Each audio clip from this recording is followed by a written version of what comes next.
Even though there's been no hard evidence, there's always been people who believe in the paranormal and those who don't. Most of these beliefs are due to personal experience. There's actually a funny story where one is from my brother and my sister that they told me, and one was personal experience, where apparently they were watching TV and all of a sudden they would hear like a massive like rustling sound in the kitchen. They went in and all the cupboards were open, and things that they were the only ones in the house at the time, so nobody knew what the fuck actually happened. The second time was when I was home by myself, and I started hearing the piano upstairs. The thing is that our piano was electric one that had no battery. So it kind of like how did the piano start playing when there was only me in the house and when it had no battery, if you know what I mean. So during those times I started to believe that maybe the house was like possessed by some weird poltergeist thingy.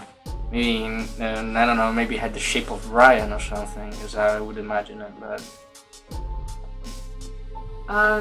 What I think in the paranormal is, like, I've had so many experiences as a kid. Like, as a kid I actually had an imaginary friend, and sometimes it would like be like every time I would come home from school I would hear someone call out my name, and it would be like my mum and dad wouldn't even be there, and all I could hear was someone say my name every 5 minutes, and it would be every time I would come home from school, and I would say, like, I would answer, like, you know, as I do if someone would say my name, and nothing really said anything. It was all silent and it was all creepy. But I believe that there is an afterlife. I believe that there is spirits and enough that comes in, and you know. But also, I think a lot of people have other experiences with the paranormal, and I think it depends on what type of area you're in. It could be, you know, it could be like a big old Victorian area where things probably happened before living there, or it could be something else. I think also when someone makes films from like an actual event, I think it's powerful because it's showing like how, you know, supernatural is for some people. It could be scary and sometimes it could be very emotional. It depends on what type of paranormal entity you're, you know, witnessing. I'm kind of 50-50 on whether paranormal activity is real, because I hear loads of stories that all my friends tell me and stuff, and like some of them are pretty believable. And my mate Morit's got a video of like some weird stuff happening that can't be explained. But there's also just the, like, I don't know how to explain it, if it's real or not, because like it's a big thing to believe, if that makes sense.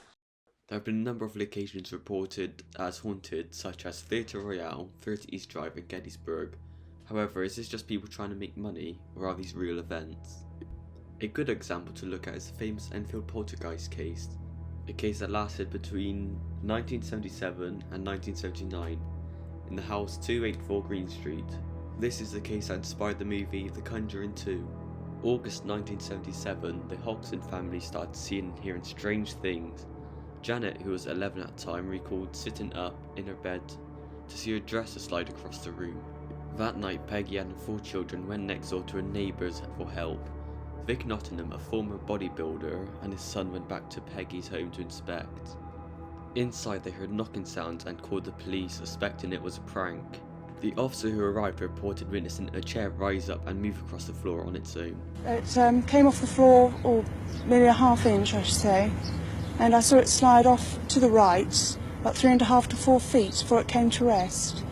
I checked to see whether or not it could possibly have slid along the floor. I placed a marble on the floor to see whether or not the marble would go in the same direction.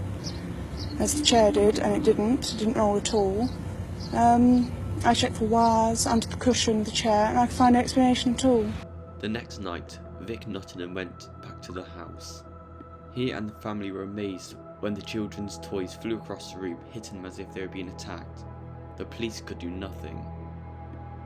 A member of the Society of Physical Research, Maurice Gross, came to the house and saw how genuinely frightened the family was. Gross and the members of the press testified to seeing toys and the kitchen cutlery fly across the room, boxes hurling themselves. And Janet's behaviour would just change. She became angry and occasionally needed restraining. Gross tried recording himself speaking to the ghost, which was played in the Conjuring 2 credits. These teenage sisters believe they're haunted by a poltergeist. I was going to ask the same question as I asked earlier. How many voices are there? 600. 600 voices. I know the joke. How many really are there, Margaret? I think so far we've had 10 Three. sensible voices, but the rest of the names are absolute rubbish. The Warrens showed up and immediately believed that there was a demonic presence. However, the claims were overlooked, as a noted skeptic at the time accused Ed Warren of exaggerating and even making up incidents, often transforming a haunting into a case of demonic possession. In 1979, 2 years after they began, the haunting slowly calmed down, though the family claims they did nothing to stop them. The Warrens did not have as much involvement as they showed in the movie. One of the investigators during this event came forward and claimed that they turned up uninvited and only stayed for 1 day. It was also mentioned the Warrens talked a lot about the money they can make from this investigation. People with experience in what they claim is paranormal earn a lot of money. For an example, the Lutz family from Amityville. They wrote a book on their experiences and gained $300,000 profit, which was later adapted into a movie titled The Amityville Horror, which made over $108 million in the global box office. You decide what you think. Do you believe in the paranormal or do you believe it's fake? The decision is yours to make.